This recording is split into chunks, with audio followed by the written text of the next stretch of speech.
Hello, hello, hello. Welcome. Back at the beginning of a week, big work week. It's definitely a big week for me and my companies. Looking forward to this Thursday for sure. A little later in the day, almost 5 o'clock, getting started with my review. I've been looking at properties that were in these neighboring counties like Fayette and Marion. Just looking for unique features, things that would make it ideal for what I look for, in a successful investment for whatever it may be. There's a multitude of things you can develop, especially in West Alabama.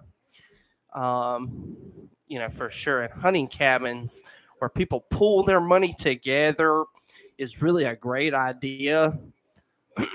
Some of these places really need revitalization. Prime example, the one that I was interested in today. I've been a lifelong West Alabama resident. I lived on the highway, just one highway over, born and raised from this place. It's called Bugs Lake. It's on Highway 13 in Berry. It's right there at the Berry Water Department. It's kind of a hidden treasure. It's got a horrible name.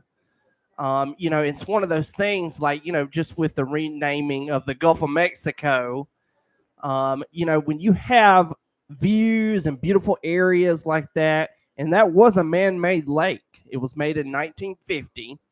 Weyerhaeuser, which is based, the headquarters is in Georgia, but they have, all these properties and facilities all over West Alabama as well. They own this particular 242 acres. It's got a protected oak area that kind of holds the creek together. It's about 100 acres of that 242, but the rest of it could be, really something interesting. Again, if you have the opportunity, and by the way, the town of Berry, which is a very small place, you're talking just a very few amount of voters. Any economic development is much needed. There's no tax-paying entities in the area, and people often focus on grants and stuff too much. But if you don't have the private sector projects, you don't have a government to pay it. They borrow it, and a lot of this stuff that's going on with the state of Alabama right now is from those billions of dollars that KIV got from Joe Biden during COVID. They're sitting on it to build those 2 mega prisons and take away some liabilities with new facilities and stuff instead of, plenty of other places to go. But a lot of these roads and stuff, are really not from the economic boom like it should be. And so I'm interested to know, and I did a poll on Facebook today on social media, for other locals like myself and really anybody in the area. Have you ever heard of Bugs Lake?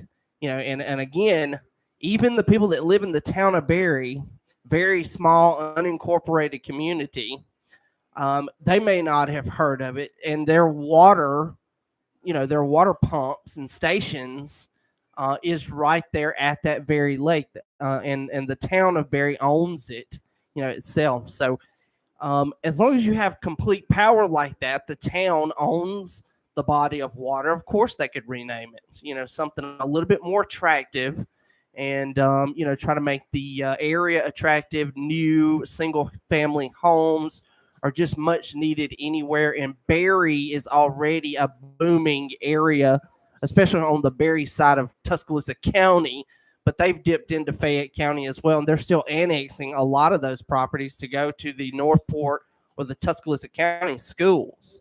So it's just continuing to expand. Very interesting place.